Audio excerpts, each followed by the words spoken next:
sexuality. What's going on, Party Pimp? My name is Stu Sauce. I am your Party Pimp, and this is the X, Y, and sexy, baby.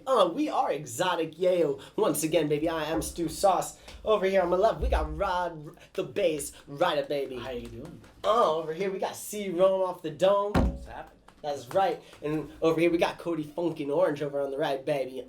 Giving it to ya. Oh, man. Let me tell you, this week's been great. I've been practicing nonstop, nothing but like the classics, nothing but the hits. I was at a party on the 4th of July. I know the 4th of July just rolled around, right? That was a recent thing. Oh man, I partied so hard, I forgot it was the 4th. I think I woke up on the 6th.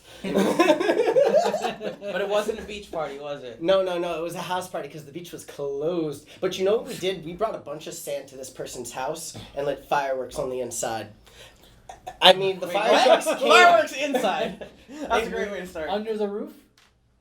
I mean, yes. I mean, that's how the inside works. Hey, look, see how he tried to hide it, right? He was like, ooh, wait, yeah, it was inside the house. Anyways. Oh, man, but I have been practicing on the reels. Cool. On the reels, Cool. man. I was practicing Bohemian Rhapsody. That's right. Gotcha. Got it. Okay. So it's Queen with a reggae feel? Yeah, man. Oh, this gives me memories of Irie. Are you Irie? Oh my gosh. No. Yeah, man. All right. That's a story. I'm going to let Cody tell that story. No, I'm not telling that story. Why? It happened at your You know house. what? No. You'll have to edit that out later. Yeah. But I'll tell the story. Because I love this story. Oh my gosh. This is one of the times where I wanted the ground to swallow me up, and I didn't cause the reason for the desire of the swallowing up. So we were visiting Cody's home studio, more specifically. Really big, cool home studio. We were going to meet Cody's dad for the first time.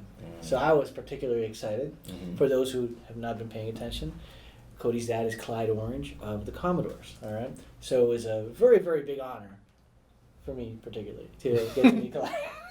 I was just really happy that he let us play in his house. So at first we had a rehearsal, actually. Yeah. We had a rehearsal in the home studio. Mm-hmm. And, Clyde being Clyde, he's got all these things all over his studio because he's a famous musician and he's traveled the world, right? So he's got souvenirs from all the places he's been to, Mr. Stu Sauce. I mean, I didn't know. And there was a among- Disney in Jamaica, bro. And among the souvenirs, Mm-hmm. was this nice little banner on the wall that said, I think, "Welcome to Jamaica." I don't know, something Yeah. about Jamaica. Yeah. I don't remember exactly, but it was obviously a souvenir from Jamaica. I only know one word in patois, dude. You know nothing about that.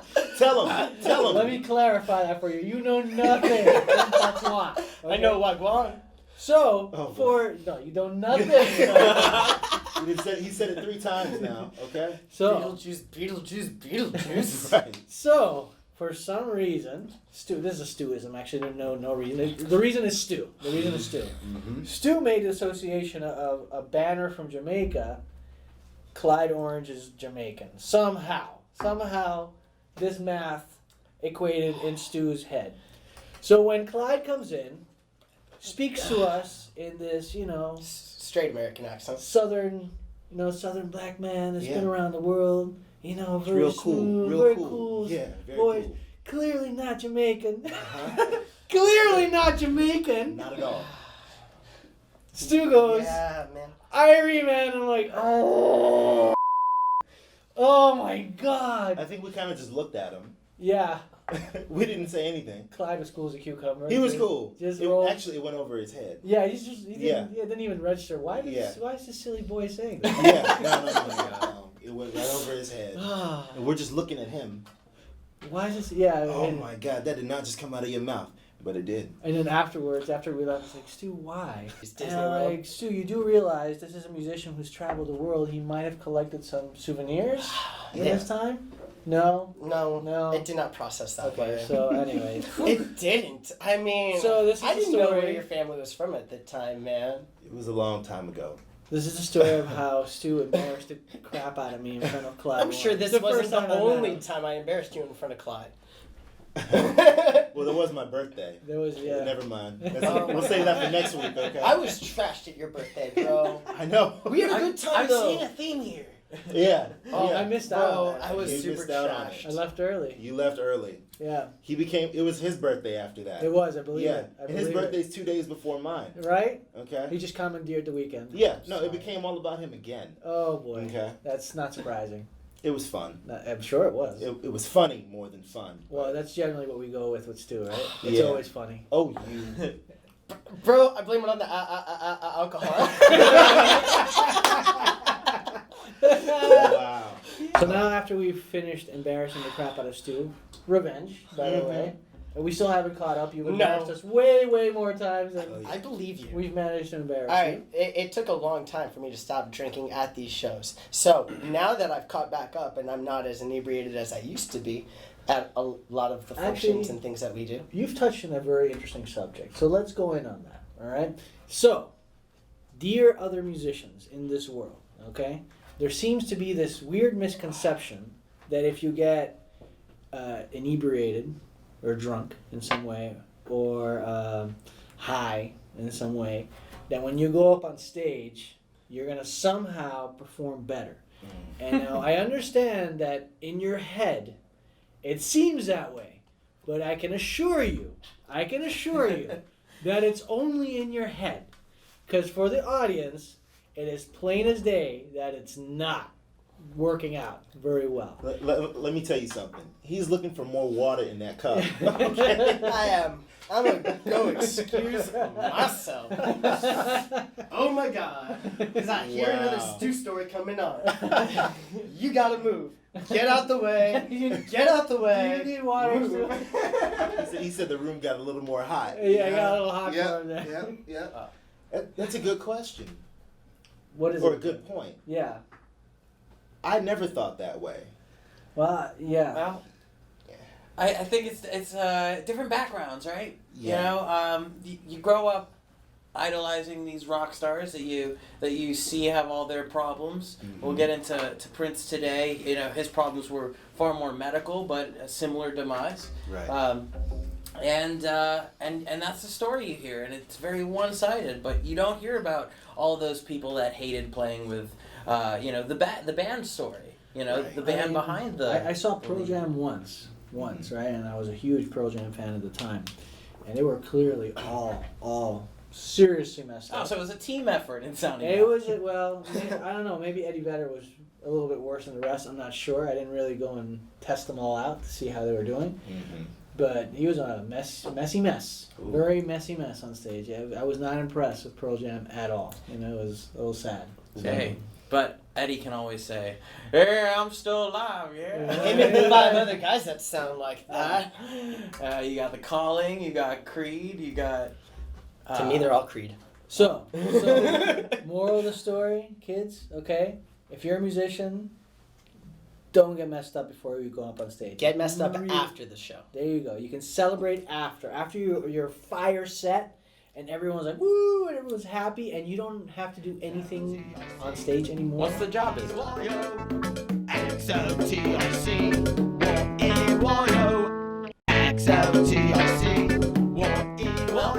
I shouldn't pose the question because it should be rhetorical, but it isn't.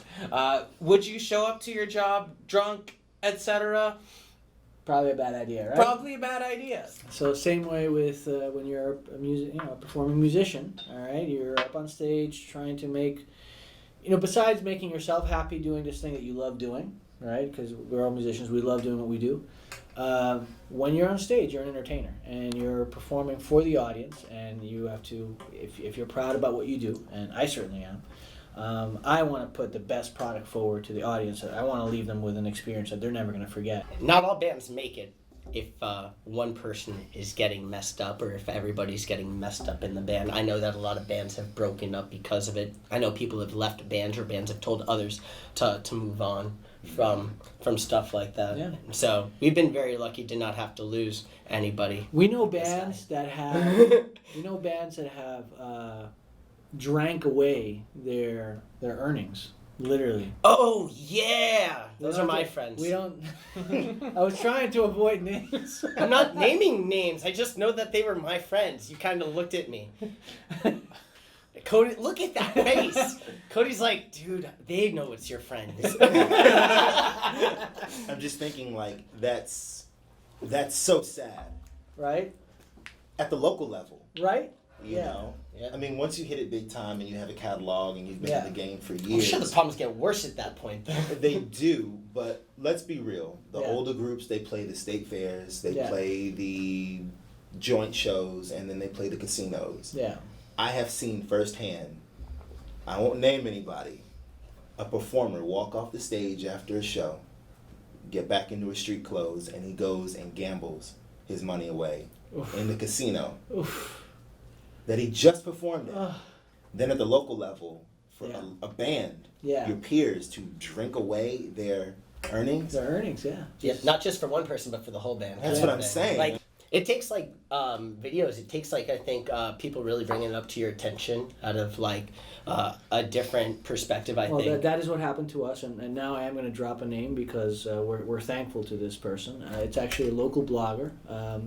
His name is Mike. He goes by MC954. All right, and he's a local blogger, local music blogger, and he goes around to different local events and takes video of bands. And to him, you know, I mean, I hate to say this, to him, he didn't really say we were, you know, bad at all.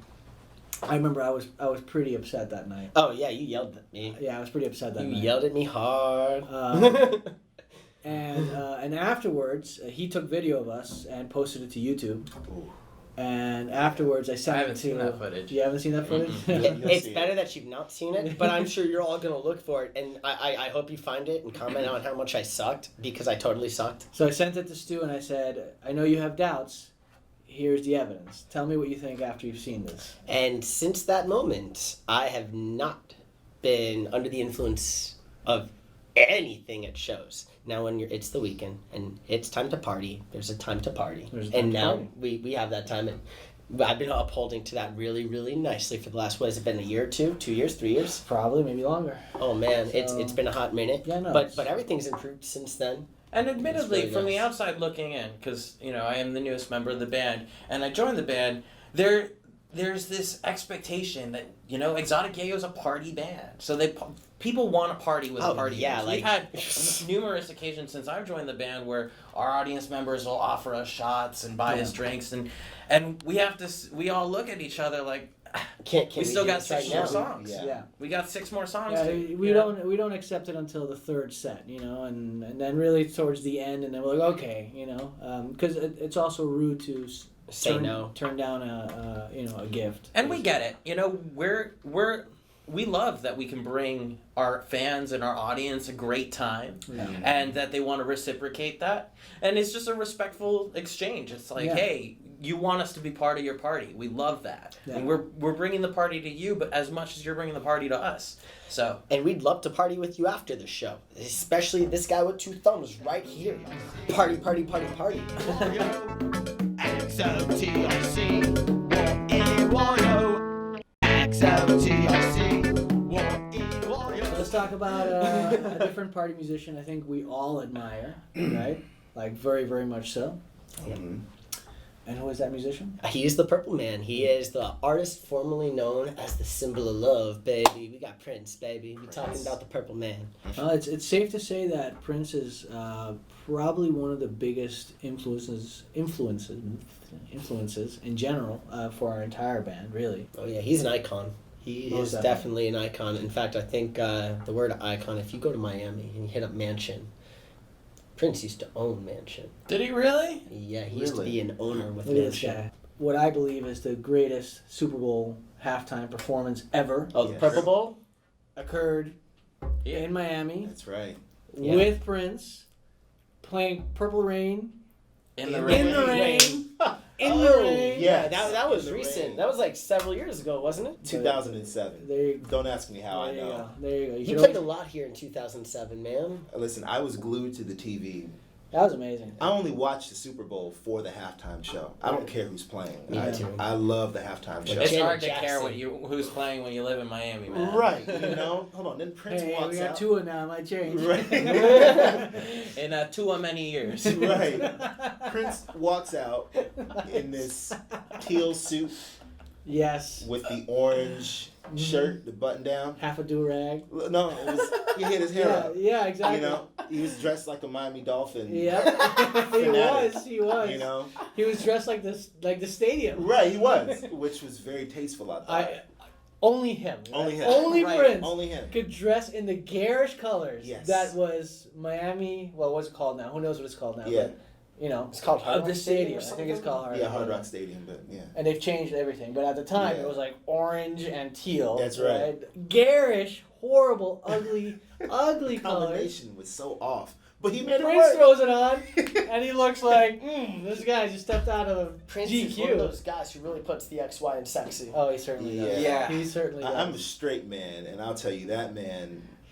He We'll was not make you afraid. as Yeah. questionable. He'll make you as questionable, you know.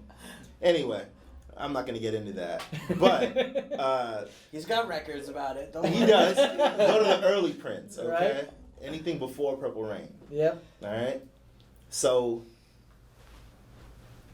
man, I can go on and on about Prince. I think there's one line in during the halftime show in 07 where he says, he's singing the song Baby I'm a Star. You know, Baby I'm a Star. Mhm. Oh, he says, somebody take my picture with all this rain, and goes like this. Yes, yes. It was like, yeah, we're going to take your picture, all right. Yeah, you earned it. I mean, didn't care. He knew it was going to rain. Yes. Still went out. Still.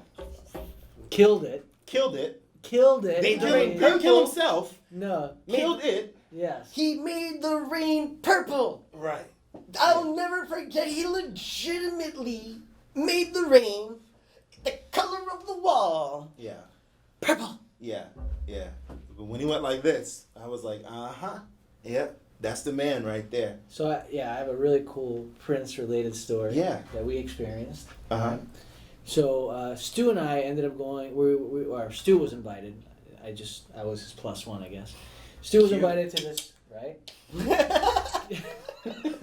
Stu was invited to this party that was full of bluesmen. Mm. Like, it was a blues party. Everyone was a blues party. There were all these bluesmen, right? And it was all musicians, and everyone got a chance to go on stage and do their thing. And unfortunately, we did not have Cody with us. Cody didn't attend with us. So Stu and I had to resort to playing with a different drummer and some other musicians. Who are going to go unnamed. We're going to go unnamed. They are good musicians. Uh-huh. Their taste in music, questionable. Well, here's a real kicker. They thought our taste in music was questionable, right? Oh. Right. So no, Oh, this excuse me. This was it. This Yeah, was that's me projecting. I'm sorry. Yes. So we go up. Finally, it's our turn. Whatever. We're gonna go up, and we can't play our originals because these people are not gonna keep up with us. That's out of the question. So we're thinking, all right, let's play some of our crowd pleasing covers, right? So I remember I played. What's that reggae song we always play? Sweat by Inner Circle. Sweat by Inner Circle. All right. Those guys are really irie. We're not going back We're there, going- man. Continue. All right? And then we're like, let's play Kiss by Prince, right? So I turn around and I tell the drummer, or I tell actually the keyboard player, like, hey, do you know Kiss? And of course, he's not thinking Kiss by Prince. He's thinking That we're going to rock and roll all night.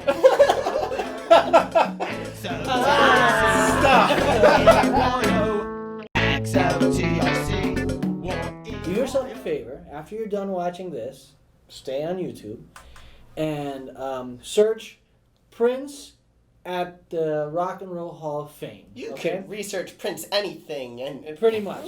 But you got to see this in particular because he's up on stage and they're honoring, Was it Stevie?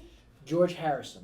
George. They're honoring Harrison. George Harrison because they're playing While While my guitar gently weeps. So what else? he's Sick on stage solo. with, 1 second, Stu. Spoiler alert. Spoiler alert. Like, damn. Jeff Lynne, Tom Petty, who, rest in peace, couldn't really play guitar. Gainesville. Several other dudes who were known for their guitar skills, like several other dudes. I can't remember all the names right now. George Harrison's son, obviously, he was there. All these dudes, and they're all doing their solos, their, nice blues rock solos. And Prince is on the end of the stage with his red hat, and his butterscotch telecaster. His butterscotch!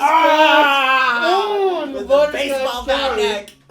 And that motherfunker It's a sexy guitar. rips out a solo, okay? That will rip out your soul. That ripped out the soul of all the other dudes on that stage. And they were all legends. Every last guy on that stage was a legend. And he ripped all their souls out in front of them. They knew it. They knew it. It was obvious to everyone on that stage and in the audience. So I'm sorry. If you're a blues guy and you look down on Prince, you don't know what you're talking about. Yep. When you get to see Prince doing what you love and doing it better than anyone you know that does it, he's a virtuoso composer of the best pop music there's ever been. Oh. But he'll just cross into your threshold, take your mantle, say, "This is mine now," leave. And you'll say, "I think I just gave Prince a gift." Yeah, I bet Michael Jackson felt that way. I felt like Michael Jackson had the biggest feud with Prince because they did a lot of. It was created. I'm sure it was created by the industry. It was like all self-contained. We had a discussion back when Prince passed away, all right, and we were all pretty upset about it, and we discussed that because, as Stu was saying, Prince and Michael have always had a parallel. They've always had sort of a parallel and this real or fake rivalry, and it's honestly not fair. There's no real comparison with these two because at the end of the day, what Cody and I discussed was that Michael Jackson was probably the ultimate artist. He's the pinnacle when it comes to artistry, and he hasn't been equaled, and God knows if he ever will be equaled. Right. My thought right now is probably not. Whereas Prince was the ultimate musician. Right. The ultimate musician. This guy can play any and all instruments better than you.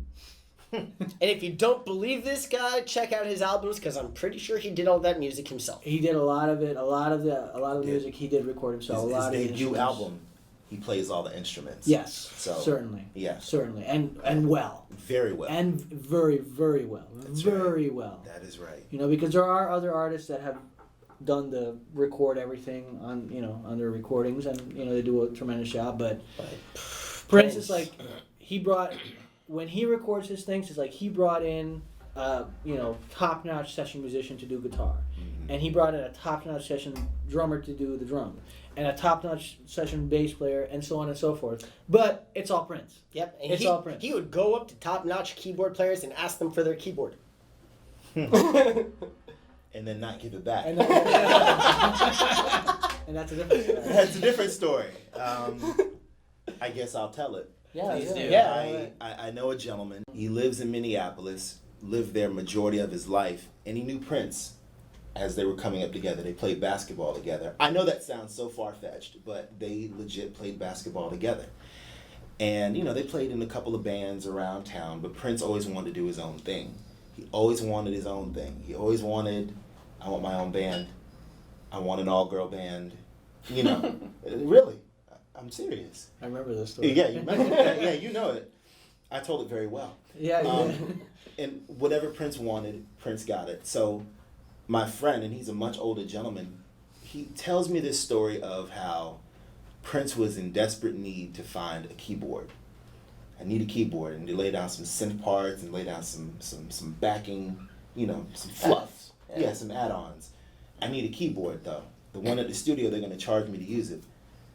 I call him my friend. He says, yeah, Prince, here, you can take my keyboard. Just make sure you bring it back.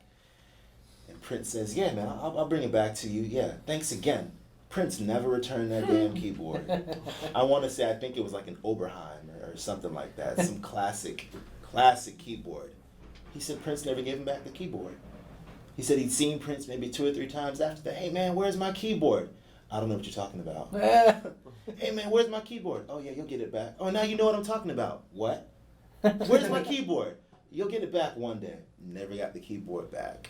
and I believe that was used to record a demo, I believe, for Warner Brothers way back in the day. Huh. Did You it know? release? Yeah, it released.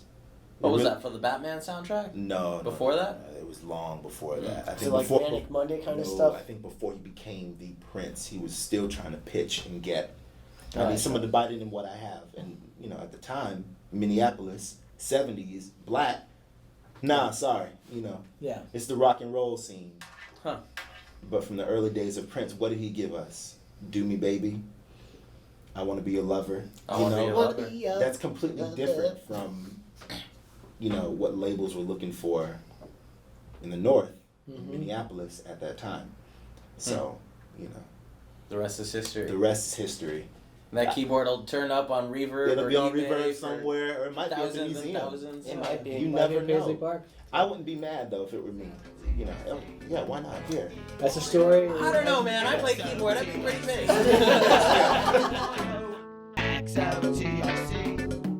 Hey, really quick. Off the top of your head, what's your favorite Prince song?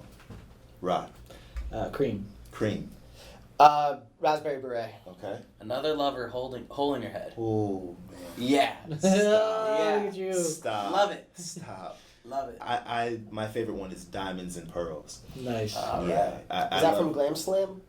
Don't question me about it. Let me take that back. I don't have a favorite Prince song. That's like asking me what's my favorite Michael Right, song. of course. Yeah. But if I had to choose one, Diamonds and Pearls. Yeah. It's very well put together. Mm-hmm. It's very poppy. It's very catchy. Yeah. Listen to the vocals on it. I liked what he did with Morris Day and the Time, 777-9311. I feel like that song is definitely the sickest Prince track. I like Let's Go Crazy, but I honestly, dude, 777-9311 with it. Bro, they're coming in on that pickup. Yeah. Ooh, I know. that is unlike any other artist. He reinvented funk, and like, even though he's like the softest funk person I know, like, oh my gosh, it's just like, Well, that's have why no I words love for it. Another Lover, because that song just messes with time while still staying simple. Yes. It's within the context. It comes right after Kiss on that record, on the Parade record. So it kind of is almost overshadowed because Kiss got so much radio play. I mean, we cover it all the time. Yeah. But there's something about the way the choir comes in the chorus and the way that the verse leading into the hook just kind of chops up kind of strangely. He's coming in on these weird pickups. It's really sick, man. Yeah. Really sick. He's got a way of writing. I like his writing style. Mm-hmm. He's prolific. He is. Yeah. His arrangements. Yeah. Yeah. Unlike anybody else. Unlike any other. I mean. I know when I wrote, what's it called? You, Me, and the Funk. Mm-hmm. I pulled a lot of vibes from Prince. I tried to do the best I could to make like this Prince meets Parliament Funkadelic kind of song. And Prince, those chords, the voicings he uses are just so different, man. Like when he comes in with that I think it's like an E9 chord. It's just like a nice embellished E chord for all you musicians out there. Setting up his verse, chorus, pre-chorus concepts are just incredible. How he plays off of the minor and the solo is just wild instead of playing off of the major, which he's doing for the main point of what's it called? Body of the song. Yeah. What I also love about Prince is how he approaches making a record. Yeah. It's something that's kind of a dying art, so to speak. But, back in the day where you had to sell records and not songs or music videos individually, you had to make the listener want to go through the whole thing. And he had this way of transitioning from song to song where, there might be tracks that aren't really a song, it's a piece of music. Like on that Parade record, he's got this instrumental piano bit that just carries you into the scenery of the next song, and then before you know it, you feel like you're in a French villa. Yeah. And he can create these visual effects with all sorts of different instrumentation, and hardly picks up a guitar on that record. Yeah. Just does it through all sorts of different, very cinematic kind of musical stylings. Yeah, it's amazing. It's really amazing, and his skills as a general producer as well. Yes. I have this. I have two books. They go together. They're called Behind the Glass, and it's written from the perspective of all these producers and engineers that have worked with big artists. And I don't remember the name of the producer anymore. I know it was a female producer, and she had a chapter in this book, and she worked with Prince. And she went to Paisley Park and worked with him. And she was explaining his method of working, which was amazing to read about. And basically, Paisley Park was set up as there was a main control room and then a bunch of live rooms around, and then also little satellite control rooms for each room, sort of thing. And Prince would go from room to room, and he had different musicians working in each room and different producers working in each room. And he'd come in and he'd be like, okay, he'd play a piece. I want you to do this, I want you to play this many bars, then do this, that many bars, add the drums, add this, I'll come back. And then he'd go to the next room and do the same thing with someone else. And then the next room, and so on. And then loop back around, listen to whatever the person did, be like, yeah, that's not exactly what I want. I want you to do this and this and this. And then, go around and basically be constantly, that's a lot of music to produce all at the same time. Yeah. And really, really amazing. Anyone who can even fathom to do all that all at the same time, it's amazing to me. Yeah. And before Pro Tools was widely available, and doing a lot on tape, I would imagine. Well, yeah, back then, definitely. Tape is crazy expensive. Yeah, even now it is. Yeah. So, back then even more. So. One of our favorite recording producers, one we've worked with, has played with Prince. Can you guess who it is? One of our favorite recording producers. Yeah. It's not Tony, is it? No, not that I know of. It's somebody else. It's possible. He's played with everyone. DJ LaSpam has played Spam All Stars and Prince. No joke. No joke. So Prince, because he came to Miami a lot. Remember, he owned part of Mansion. Right. All right, and so he's the reason why it says Icon in there. If you ever wonder why, it's probably his doings. So what he would do is, like, after some of his shows in Miami, because he used to play for people who owned the Fontainebleau resorts and stuff. That was one of his last shows in 2007, and so he'd then check out different spots like Jazzed or check out different clubs in the area, and he's had the opportunity to play with a lot of local artists like Spam All Stars. He's played with Swen Nalo. He's played with several other people from out here, but those were the two big names that caught my eye that I'm very familiar with. And I think that's really dope because it tells me that Prince really gave a really cool platform for a lot of local artists to bounce off of, especially if he's owning some of these venues, Sure. He's definitely a big believer then in local art thriving wherever he goes, because if the dude's from Minneapolis and then he's investing here in South Florida, this is when he was out here and doing his thing and making things happen in the 80s, from 85 on. Oh, wow. He, I don't think he owned Mansion in 85. No. Part of Mansion in 85. I think that was in the 2000s. But when he was out here doing shows and everything and playing those little one-off bits, he definitely influenced the dance culture. He was a big part of the dance culture out here. You could tell, if he was coming out here, he'd probably have crazy crowds because the dance culture in Miami between the 80s and 90s was so prevalent. I'm sure there's still a lot of traces of that, especially with the EDM culture and whatever out here. But man, I'm sure Prince was a great starting leveraging point. Help me out, somebody. Launchpad. You're on it. Thank you. Yeah. Right on. Yeah. No, definitely. It's very inspiring. Very inspiring. My reasons for liking Cream are very obvious. I'm a bass player, and that song has a sick bass line. That I enjoy playing every single time. So, You've heard Prince play bass. Yes. Just by himself. Yeah, it's it almost made me want to quit bass. He's just that well versed at everything. That's the whole thing. He's not even known for it. And I saw him play, I was like, oh, God. Yeah, piano and drums. When I saw him sit down at the piano at some sound check in one of his previous tours before he had passed, I was like, wow, that right there. And he'd always played piano. I assume those are the signs of, your greatness right there. Wake me up and we can talk about his wardrobe, okay? That's just as powerful as his music. Well, let's start right now. Let's do it, man. Let's do it. Okay, great. So, let's start. Okay. I think everything he wore was custom. I believe so. I assume. Sure. Do you think he made it himself? I don't think he made it doubt it. himself. Do you remember the butt pants? Oh, yeah, the chaps or something like I that? guess chaps. The yellow ones with the ass out? Yep. You can edit that out later. But, yeah, I Might remember ride. that. Yeah, listen. And then he got on TV with him. Yes, he did. Did he play? What did he play? The MTV Awards? It was the MTV Awards. And I think the next year, Yeah. Howard Stern parodied it. Yes, he he did. did. He He came did. flying down He with, did. with his own ass He pants. did. He with did. his ugly ass ass. hanging out. I think he had worn a version of that like on a tour maybe a year before that. This is what I read somewhere, and they were like red, and it was like, oh my, those pants have like a nude contour to them. You know, what's that all about? Well, people could see that once he was on stage and doing all his dances and whatnot, this man had his ass out Completely. completely. You know, I know for a fact that the man had over 3,000 pairs of boots I believe that. made from one guy out in L.A. Huh. A cobbler, of course. Right.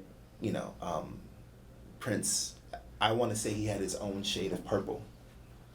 He didn't have like the Barney purple or a great purple. He had Prince purple. Yeah, like a deep purple. A deep purple, rich, you Yeah. know. And I think, not that purple from Purple Rain. I Yeah. think something a little bit richer than that. Yeah. But had everything, his clothes, his capes, his jackets, just, you know, completely adorned with the stuff. You know, back to the shoes, custom made, and they all had like a metal bar, so the heel wouldn't snap off. That man did his own stunts, his own splits, you know, none of that secret, we love you, Michael, that secret, you know, smooth criminal, leaning over your kind of stuff. Hooks in your shoes. The hooks in the shoes and stuff embedded in the stage, none of that. Prince did his own all the Yeah. way down, all the way Yeah. up kind of splits. Like and James stuff like Brown that. almost. That's a different story. We'll talk about him next week. Okay? Listen, as a musician, that's one thing I've learned very early on. You can sound the best, you can write the best, you can do everything that makes, you know, your craft the greatest thing. But if you don't look the part, Yeah. I applaud him because he really broke a lot of rules to Yeah. be Oh, definitely. on top. Mm-hmm. He just did. Dude, he took some out of the game for what was that one guy? He just passed away recently. He's the king of rock and roll. Little Richard. Little Richard. I feel Yeah. like Prince took so much from Little Richard, like He like did. the hair things Yep. and like the tighter fitting clothes. And Little Richard definitely set a precedent for the I guess for like so many different cultures. Like He I did. think for like the LGBTQ culture, for Black culture, for did. so many different He did. like paths, man, and Prince totally picked up where he left off, or not left off, but picked up where he was heading.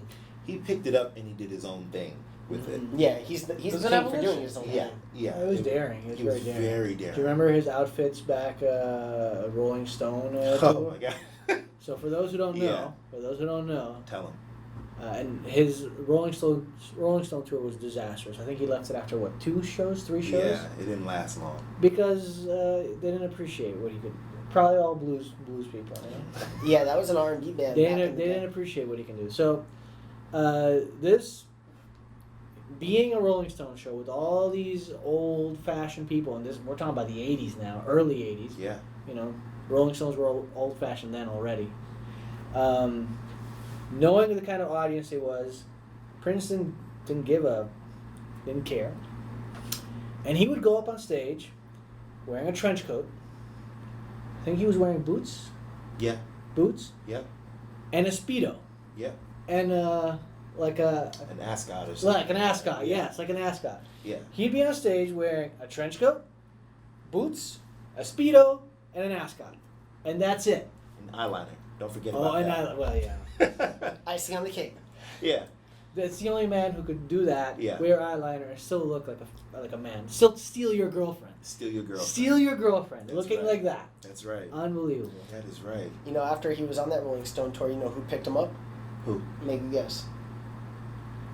Hell, I Well, don't know. I could tell you that this character definitely enjoyed himself both before and after shows, and he sang a song called Mary Jane. Rick James. Yeah. Rick James, babe. So Rick James picked up Prince Mhm. at a party and said, "Yo, you coming on tour with me?" All right, and Prince and Rick James would have these like Michael Jackson would have these show-offs. All right, where Rick James was always watching Prince from the side, and Prince would always watch the show of Rick James on the side, and like they would see who has the better show. They would always like go neck and neck. They were always like battling it out. And dude, if Prince did something extravagant, Rick James had a one-up him all the time, and it was just a great run from what I've heard from.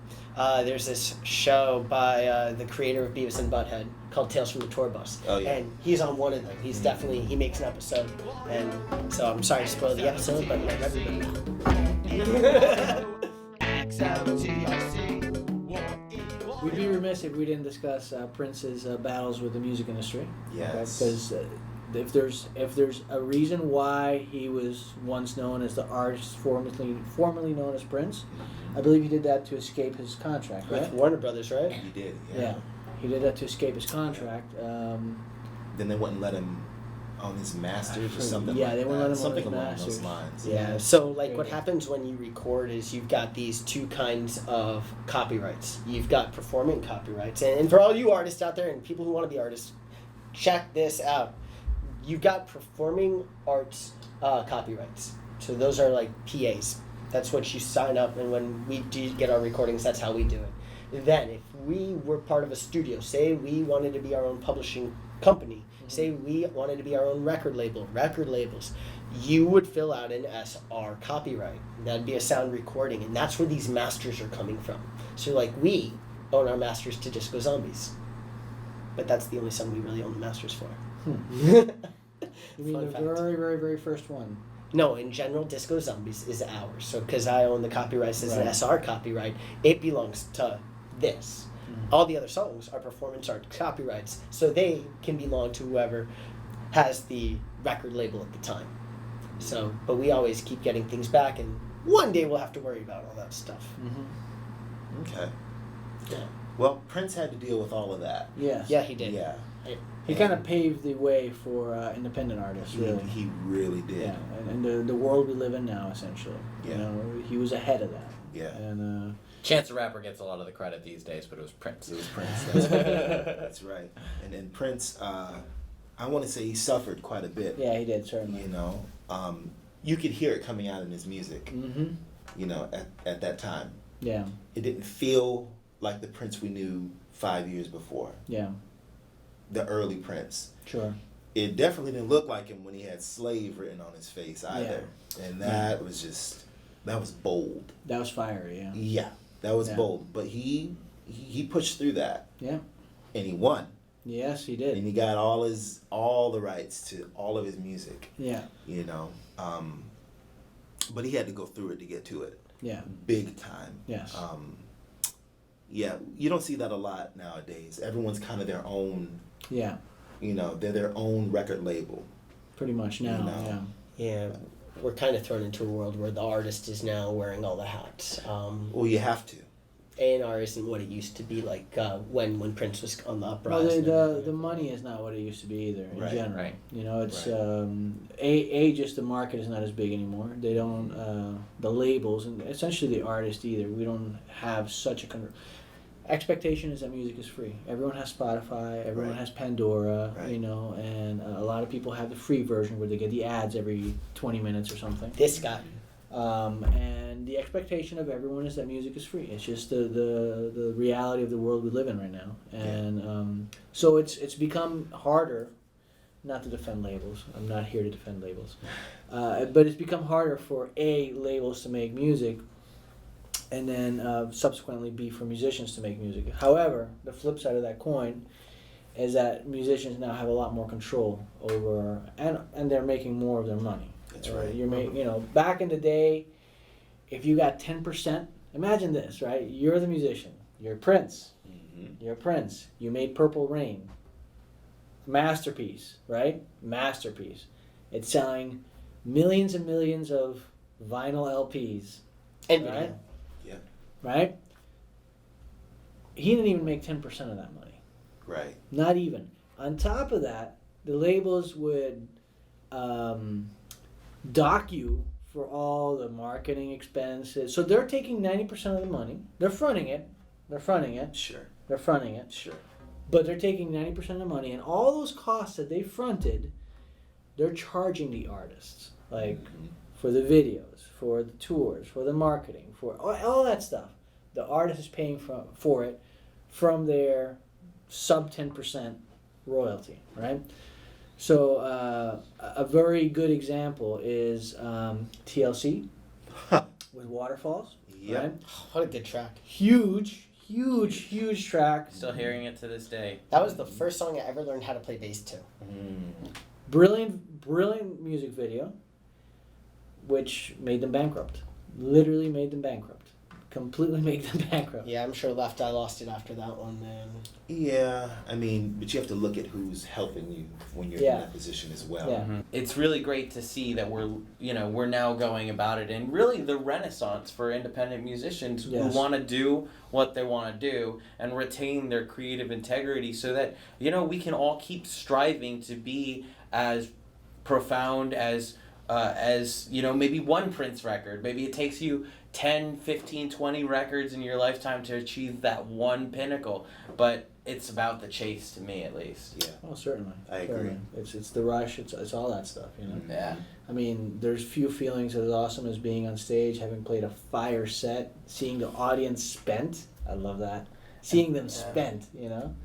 And then going, getting off that stage and Ears are ringing. Yeah. and you feel like I felt like a warrior, honestly, on stage, for real. So You think we'll get back to that? eventually, it's gonna change. I think the old model is done, and it's gonna change. But we'll get back to that. The world's gonna go back to a semblance of what it was. Some things are gonna change permanently, I'm pretty sure. Yeah. But it's not like we're never gonna have bars anymore. Right. Even though they just closed all the bars in Miami-Dade County. Hey man, as long as people have problems, bad bosses, etc., they're gonna be bars. Exactly. So that'll come back. Or there will be speakeasies. It's not prohibition just yet. Right. Yeah, just yet. That's right. I know of a couple speakeasies, but you have to DM us. Well, that's our show. I guess this has been our time. I guess this is it. We're gonna cut it right here. I guess. Cool. This is the XY and Sexy. This is Rod Ryder. See Rome. Cody Funkin' Orange. I'm Stu Sauce. Love each other. Stay humble. Stay healthy. See you next week. That's right. See you next week. That's a wrap.